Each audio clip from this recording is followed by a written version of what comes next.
La troisième chose, là on rentre dans un aspect qui est très intéressant, c'est l'architecture des réseaux de neurones. En fait, depuis 10-20 ans, on se rend compte que les réseaux de neurones, ils peuvent avoir une architecture particulière.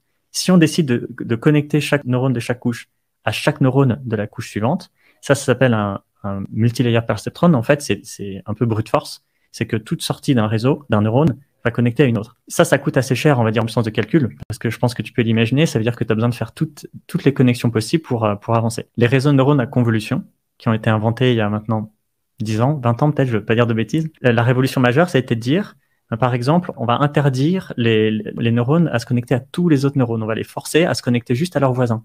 Donc ça s'applique très bien au traitement d'image, par exemple, parce que si je prends une image et que j'ai envie de la traiter, c'est logique de se dire, le traitement que je vais appliquer à un pixel, il va juste utiliser les entrées des pixels voisins. Si je veux reconnaître une voiture, par exemple, je vais reconnaître des pneus, je vais reconnaître les phares, je vais peut-être reconnaître la structure globale, mais je vais pas avoir besoin de regarder les nuages qui sont dans le ciel. Quand on fait ça, on fait un choix d'architecture qui rend le modèle beaucoup plus efficace, parce que du coup, on a beaucoup plus de contraintes sur les paramètres et moins de paramètres optimisés.